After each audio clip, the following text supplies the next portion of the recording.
Je crois que dans les 10 années qui viennent, le problème majeur va être un problème d'équilibre. Vous avez un monde qui se termine, vous avez un monde qui naît. The single most important development of the 21st century is that China is the center of the world market. On est dans une situation qui est plus grave qu'une crise. C'est une crise, si vous voulez, mortelle, qui peut être mortelle. Je n'aime pas le mot crise, parce que je considère que c'est... Enfin, très souvent, on réduit la crise à sa dimension économique ou sa dimension financière, alors que je dirais qu'il y a plutôt une vaste mutation. Well, the financial crisis has its roots in substantial changes in the economy that took place in the 1970s. Prior to that, there were no financial crises. In general, banks operated like banks. You know, they took your bank account, lent it to somebody to buy a car or start a business or something. And there literally were no financial crises. In my view, this, what we call financial crisis, is actually the beginning of a long-term global descent in capitalism. We have seen Europe collapse in front of our eyes. We have seen America collapse in front of our eyes with the Wall Street crisis of 2008. So globalization is dead. Do jeito que as coisas vão, eu estou muito pessimista. Você só vai resolver essa questão, encaminhar essa crise da maneira que eu imagino seja a melhor para todo mundo, se você tiver um mínimo de coordenação para permitir que a economia se aproxime da vida das pessoas, da última pessoa, a mais pobre. The emerging character of society and individual life generally could be characterized by simply saying that uncertainty is the only certainty which we have. Em julho de 2012, o Banco Nacional do Desenvolvimento, BNDES, comemorou seus 60 anos de existência com o Seminário Internacional O Brasil e o Mundo em 2022, que reuniu especialistas em economia, política, história, comunicação e ciências sociais de diversos países para discutir os rumos da economia mundial nos próximos 10 anos. A partir de agora, você vai acompanhar de perto, numa série de 5 programas especiais, todos os debates desse grande evento.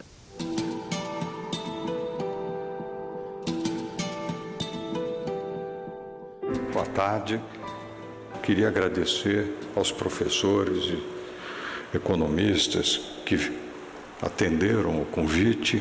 Eu serei apenas brevíssimo na minha fala, muito mais para dar boas-vindas, né? Nós estamos um pouquinho atrasados no início, eu quero dar boas-vindas. E esta é uma reflexão necessária de médio prazo, né? Poderíamos até chamar hoje de pensar 10 anos à frente, é longuíssimo prazo, não? Porque os horizontes não são muito fáceis, né? Mas o objetivo aqui é pensar e buscar uma perspectiva mais longa, né? Para o futuro da economia mundial e, a partir disso, traçar pontos de referência para os desafios que se colocam à economia brasileira e que essa iniciativa nos ajude a pensar para o nosso país, né, uma estratégia eficiente de convivência com esta crise e nos permita a capacidade de criar alternativas e estratégias que possam nos fazer atravessá-la com avanço e não com retrocesso.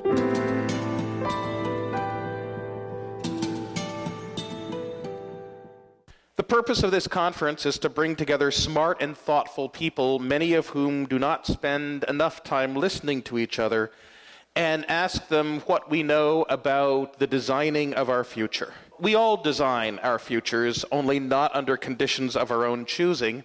And the future that Brazilians and the Brazilian National Development Bank will attempt to design, They're enabled, influenced, and constrained by the futures other organizations and other regions are attempting to design as well.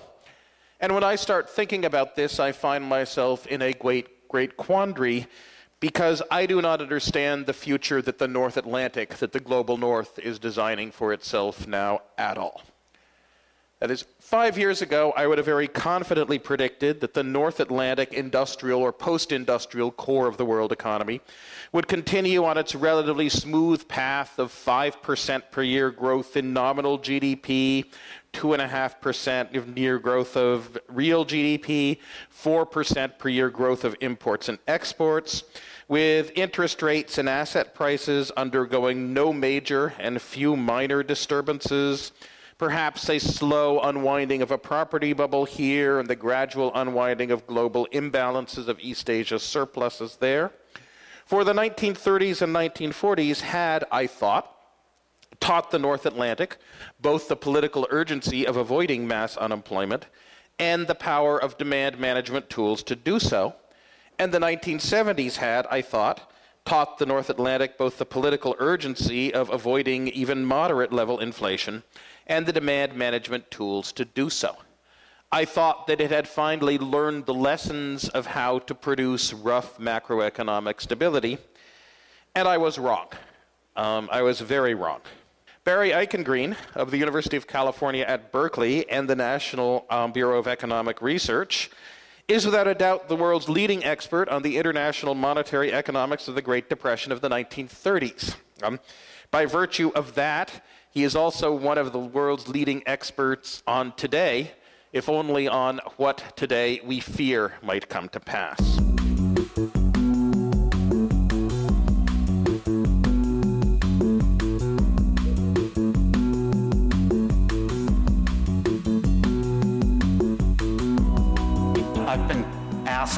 I have been tasked to speak about the economic prospects of the major economies, and I will do so as is my habit, by using their currencies as a window, as kind of the point of departure for thinking about the situation into which they've currently gotten themselves and where they're likely to go from here.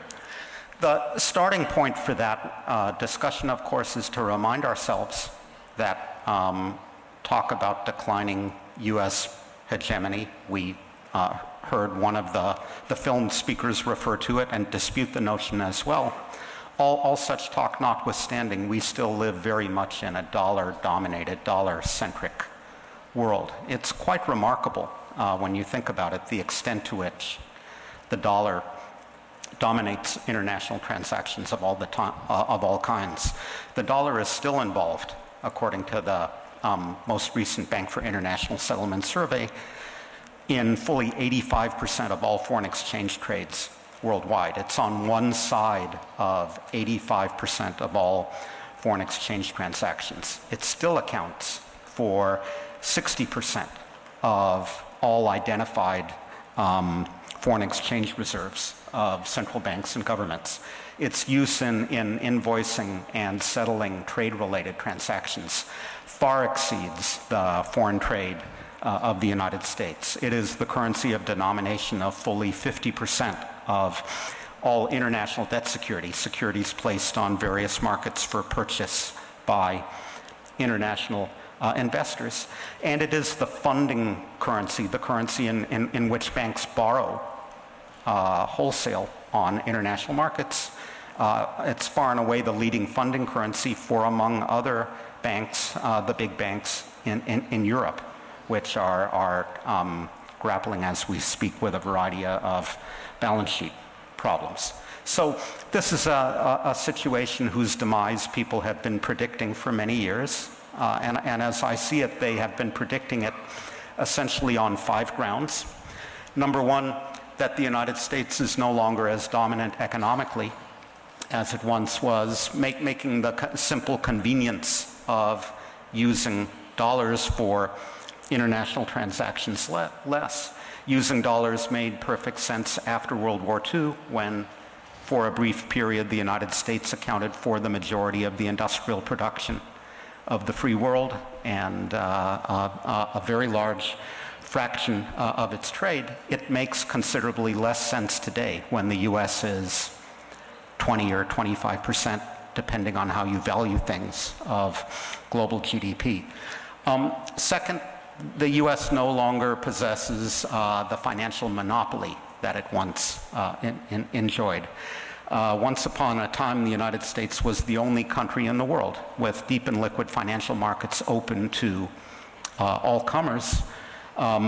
That was, to a first approximation, still true in the late 1980s and early 1990s. Lots of countries, including European countries, had a variety of capital controls in place. The liquidity of their financial markets was limited, but no longer. There are lots of deep and liquid financial markets nowadays open to international investors all over the world. Third, I think the traditional advantages of incumbency to which people point when trying to account for the dollar's dominance, those arguments hold less water than they once did. So once upon a time, it was possible to argue there were profound advantages to using the dollar because everybody else used dollars. Switching costs were high. You priced your exports in dollars if you were a Brazilian exporter because everybody else priced their exports in dollars. Doing otherwise made it difficult for customers to compare your prices with those of alternative suppliers, made it difficult for you to break into international markets. There was room for only one operating standard in the international monetary domain, and that standard was the dollar. You will know from the language that I'm making an analogy with operating standards for consumer electronics. Over time, we've learned how to build open standards, and multiple standards now coexist in that domain. I think we're learning how to do the same thing in money and finance. Once upon a time, it was really hard to compare prices denominated in different currencies. You had to buy a newspaper, you had to call your broker in order to get a current quotation. Now everybody carries in their pocket a device called a smartphone, enabling them to compare those values in real time. Em seu quarto argumento, Barry Eichengreen ressalta a falta de capacidade dos Estados Unidos de continuar fornecendo a quantidade de ativos seguros de que a economia global necessita. Em seguida, ele lembra dos desafios que a economia norte-americana vem enfrentando recentemente e tende a continuar enfrentando no curto e no médio prazos. Depois do intervalo, Eichengreen continua com sua análise sobre os Estados Unidos. Voltamos já.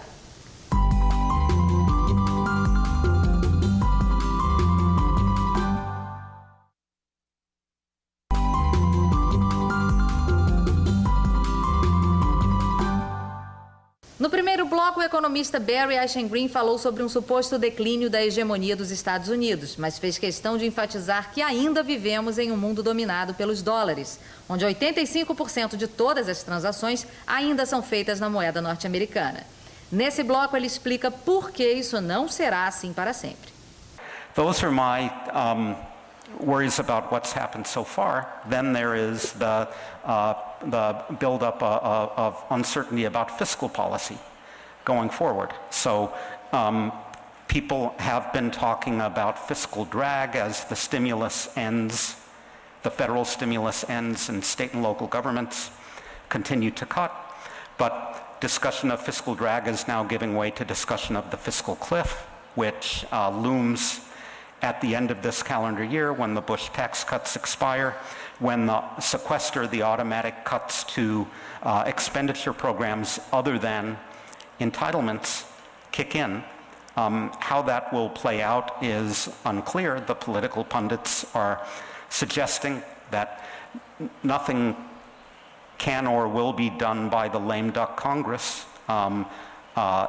President Obama, re-elected to serve a second term, could simply allow the tax cuts to expire and force the lame duck Congress to pass something, some modification of the sequester and some modification of the expiring tax cuts.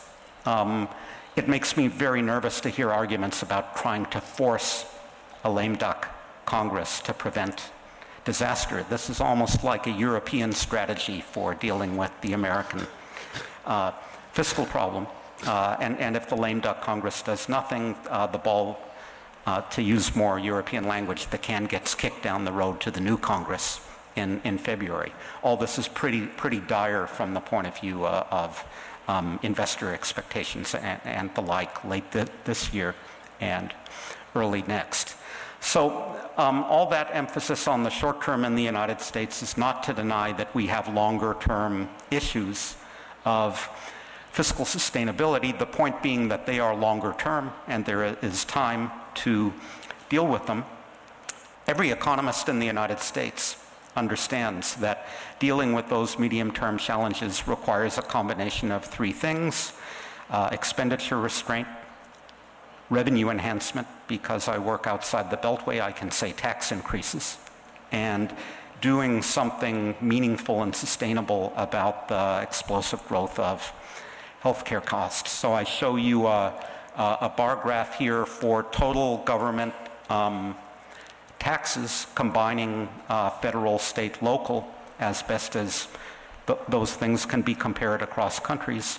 More useful for a US audience, perhaps, than a foreign audience, the point only being that we have room in the United States to deal with the revenue side as well, the problem being that we don't have the political consensus or the political will to do it. So all this said, the United States has lots of problems. All this said, the dollar remains the only true global currency, the point being that this cannot continue forever, that the fact that other economies will continue to grow relative to the United States, which is a relatively mature economy, that US fiscal capacity will increasingly be inadequate to provide the safe assets that the global monetary and financial system requires, means that there will have to be alternatives. The question being what alternatives and when. So that brings me to the euro. Just like the solution to US fiscal problems has only three elements and everybody understands exactly what they are, drawing a line under the euro's crisis requires only three things and everybody understands exactly what they are. Europe has to, number one, recapitalize its banks, number two, get growth going, and number three, deal with its debt overhang. It's really very simple if the conversation is limited to economists. Task number one is then to resolve the banking crisis. Problem here is that the weakness of the banks is feeding the weakness of economies as Europe goes through a credit crunch. The weakness of the sovereigns is in turn aggravating the weakness of the banks, given that the banks are still heavy holders of the debts of their own sovereigns. So if you agree with this diagnosis, I think what needs to be done follows immediately. Bank recapitalization, I still think, is the single most important thing Europe can do in the short run. It will have to do lots of other difficult things in the longer run. Bank recapitalization is the most important thing Europe can do in the short run to halt the operation of its vicious spirals. Recapitalization will require real money, much more than the 100 billion euros that have recently been committed to the Spanish government. And it will require injecting that capital directly into the banks without further increasing the burdens on weak sovereigns whose debts are already borderline unsustainable. So this was acknowledged, if briefly, at the June 28-29 summit in Brussels, where it was agreed the ECB and the European Commission will present a proposal for banking union by September.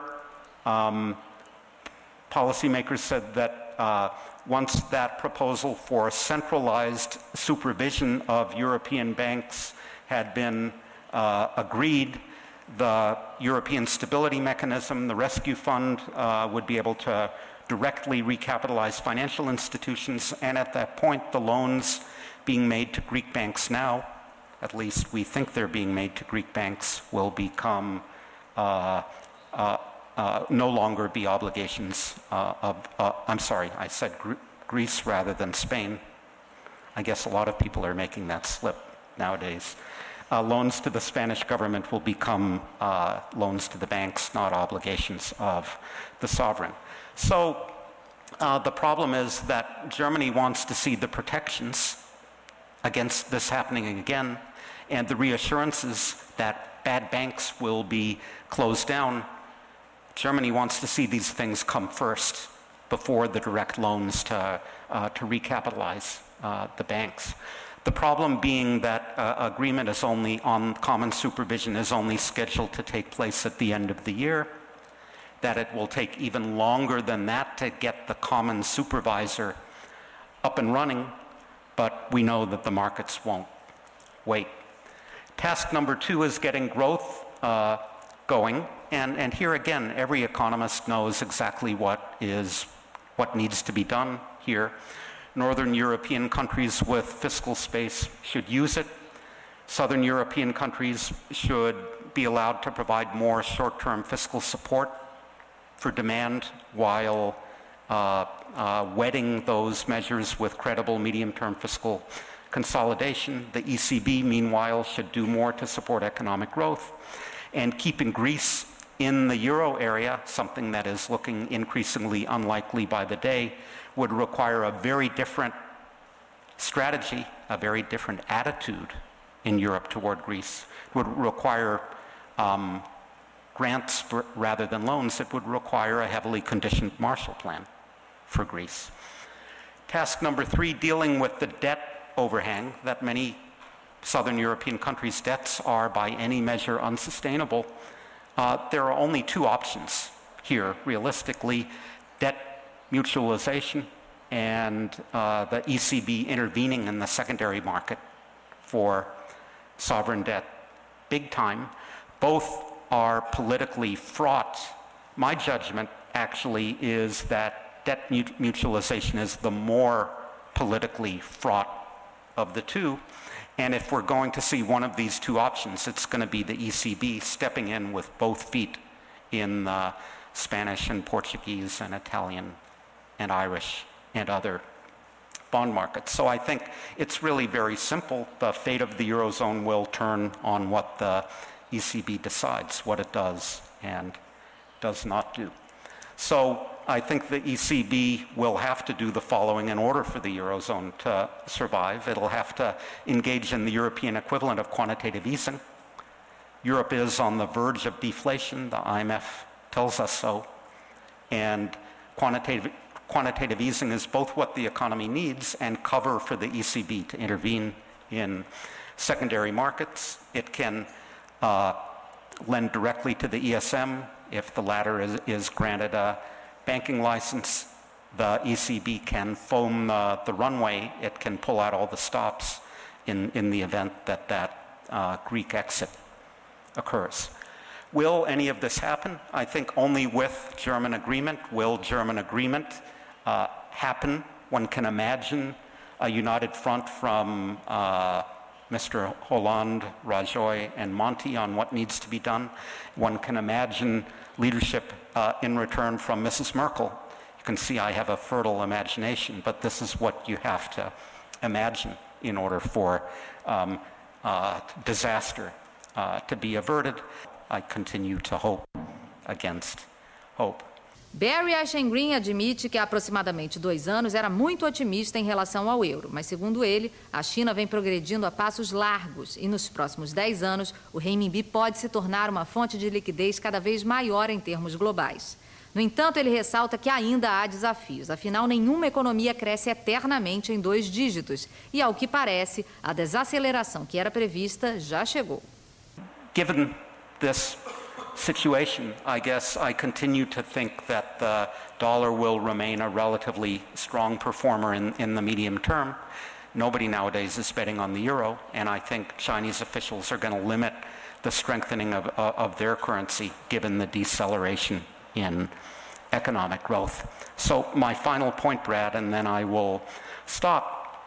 What happens if neither the euro nor the yuan, the renminbi, steps up? then the world will have no choice but to rely on dollars for international liquidity. The ability of the United States to supply those dollars in adequate quantities will be cast into doubt. I think that would be the worst of all worlds if investors lost confidence in the dollar before alternatives had time to emerge. In that scenario, the world economy would be starved of liquidity. Trade credit would be harder to obtain. Cross-border lending and borrowing would become more costly and difficult. Central banks unable to find an attractive form in which to hold reserves would tighten controls on cross-border transactions. In other words, 21st century globalization as we know it would be cast into doubt. This has happened before. This is basically what happened in the 1930s when there was a crisis of confidence in both of the reserve currencies of the time, the pound sterling and the US dollar. There was a third reserve asset, gold, but in inelastic supply. There was only so much to go around. Everybody couldn't add gold reserves. So what we had was a collapse of international lending, a collapse of international trade, and the deflation that gave rise to the Great Depression of the 1930s. That's my worry if these liquidity problems are not adequately addressed. Of course, looking further down the road, one could imagine still other sources of global liquidity riding to the rescue. International liquidity provided by large countries with large platforms, well-regulated financial markets open to the rest of the world. Who do I have in mind looking out 10 or 20 years? I have in mind this country, and I have in mind this country. Thank you very much.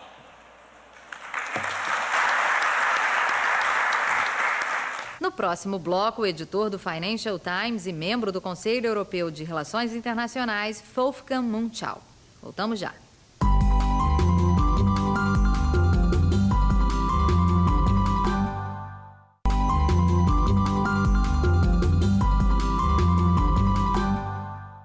Voltamos a apresentar o Brasil e o Mundo em 2022, série de 5 programas em comemoração aos 60 anos do Banco Nacional do Desenvolvimento, BNDES. Com a palavra agora, um especialista na zona do euro, o editor do Financial Times, Wolfgang Munchau. Wolfgang Munchau of the Financial Times is one of the very, very best real-time observers of the global economy we have. On the phone to me last week, Paul Krugman was expressing envy about how he could not write for the New York Times the kinds of columns that Wolfgang could write and has the freedom to write for the Financial Times. And I remember 3 months ago at breakfast, Wolfgang's boss, Gillian Tett, praising him as one of the invaluable contributors to the Financial Times that keeps it at the very top of the Financial Journalistic League table.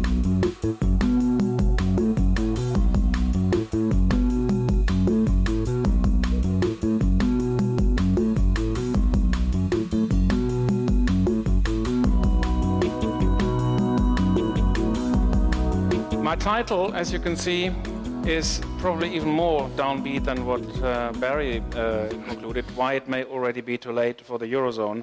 Now let me just say, this is not an entirely economic statement. Economically, it is still possible to save the Eurozone. In fact, in my columns in the Financial Times, I do this every week. The problem with the Eurozone is political and its interaction with economics. And this is the reason why I come to the conclusion that we have made past a point where it is becoming virtually impossible to actually get this back together again.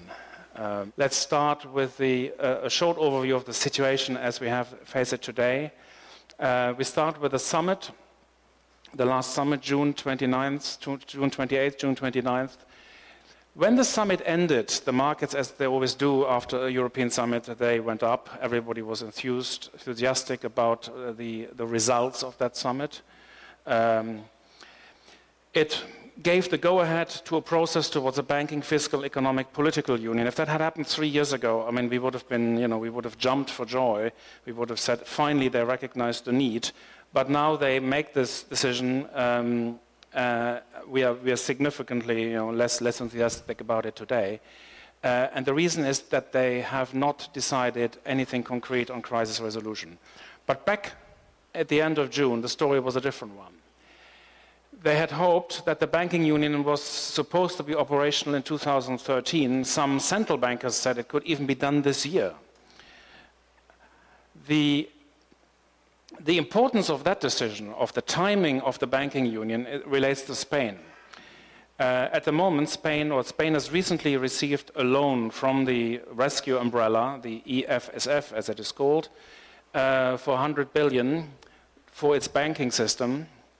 But that's a loan to Spain. It's a loan Spain has to repay.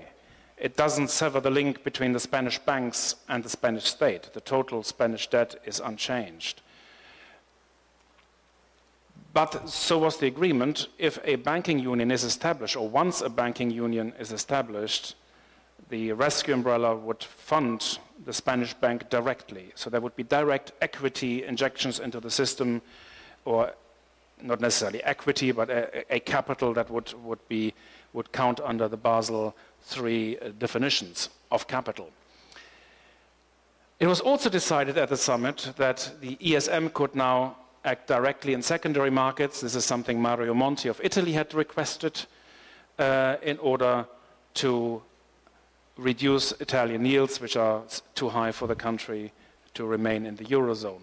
So that was a program that seemed to make sense. It seemed to be, finally they recognized the importance of the crisis. Markets were very optimistic until they realized what was really decided. First of all, that the process of economic political unification is uncertain. If you talk about political union, fiscal union, banking union, this is more than we did in 50 years. This is the biggest step of European integration ever undertaken. This would require a change of the European treaties. It would require a change of the German constitution. It would require a referendum in Germany, because the Constitutional Court has said that these further transfer of fiscal sovereignty would really necessitate a decision for sovereignty to be taken away from the country and carried to the central state. This isn't going to happen in a year or 2 years. Even the banking union, in my view, isn't going to happen that quickly. And so does Angela Merkel, who has basically told MPs and her own party people that the agreement, even though the change in the terms of the Spanish agreement are premised on a banking union, and that's why everybody wants to rush the banking union, but she says it's not going to happen. It's going to take a number of years, if only because Germany is going to break it. And the Germans have already said we are in favor of a banking union except for German banks. Let's try to sell that proposition to the European Council. Now, but this thing will take a long time.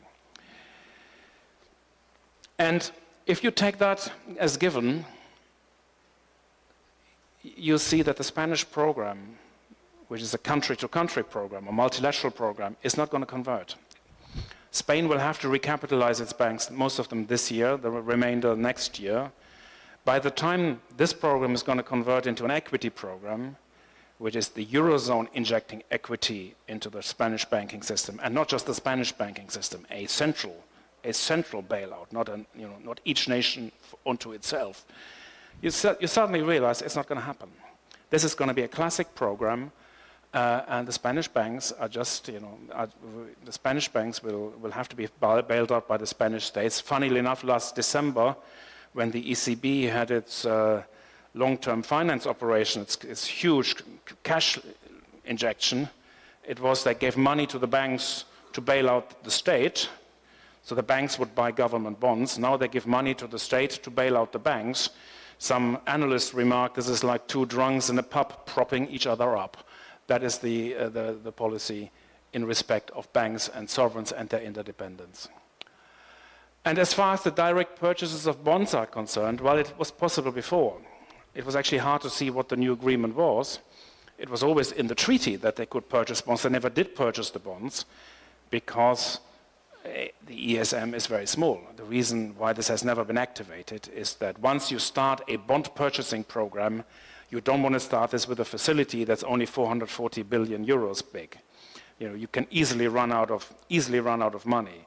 So the EFSF, the umbrella, was used mainly only exclusively for direct lending programs, but not for bond purchasing programs.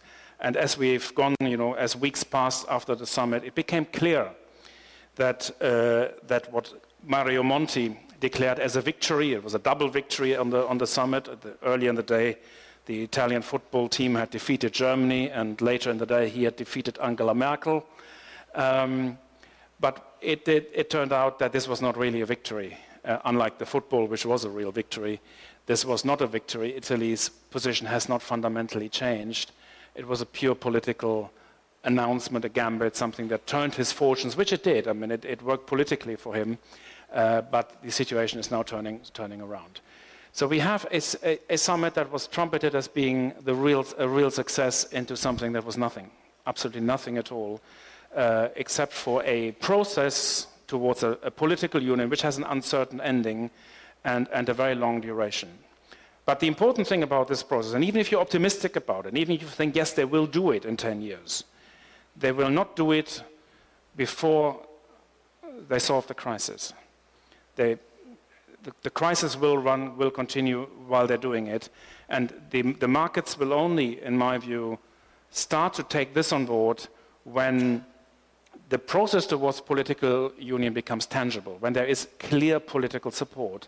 That won't be evident for quite some time. At the moment, that support wouldn't be there, but politics might change. But it would have to be present before it would affect financial markets. The situation in Italy and Spain has since deteriorated.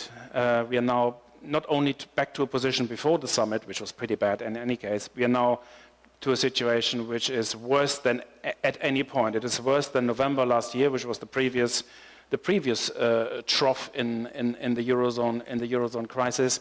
This morning, Spanish yields, 10-year yields, were at 7.4%.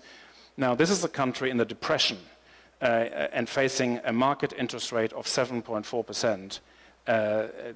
This is a clearly unsustainable position. Italy's interest rate is now 6%, slightly better than that of Spain. But for a country with a debt level of 120% of GDP, a recession that's likely to last at least 2 years, even on the government's own projections, a 6% market rate is completely unsustainable. For a country with negative rates of nominal growth this year. The other thing we saw in Spain, a lot of things are coming together. Spain still has a private sector deleveraging problem, a classic balance sheet recession of the Richard Koo variety. It has a pro-cyclical fiscal policy. Nobody in Spain read Bright's paper on the effect of austerity on growth. We're doing the opposite. We are continuing with austerity. We had another program last week, as part of which Spain raised VAT by 3%. That triggered violent demonstrations in Madrid. And while the government has a stable majority and likely to have it for the duration of its term, which is another 3.5 years, the political situation is beginning to destabilize, and I would expect the political situation to hold up for a year or two, but I would not expect it to hold up as the next Spanish election looms, and that campaign will probably start relatively early, so I would give them at most 2 years before the politics start to kick in, and probably not even that long, as the country is really on the verge of a collective breakdown. Also interesting, Spain is entering this depression period, which has sort of started recently, with an unemployment rate of 25%. That's the entry rate. Once you go through this 3 years of, at least 3 years of recession, and I would expect a whole decade of very low growth, unemployment will be well above 30%. I cannot see how Spain can sustain that. The Italian situation is marginally better, but it's also deteriorating. There will be more austerity to come. Italy too will raise the rate of VAT, that's a European sales tax, which is very unpopular. Not only unpopular, but it will also depress consumption. It's a hugely pro-cyclical measure. There will be more savings. There's a big spending review going on, and while it will improve the efficiency of spending, and it will bring some qualitative improvements, it means less spending. It means a net effect of austerity. What we also see politically, we don't see those violent demonstrations in Italy yet, but what we see in Italy is political movements. Now, Italy is the most pro-European country there's ever been. The approval rate of the EU, of the euro, has been higher than anywhere else in the Eurozone. But we're seeing now political parties saying they are against the euro. There was a new political party coming up from nowhere. It's now got 25% in the opinion polls. It's run by a former comedian with no experience in Italian politics, but that's not new for Italy.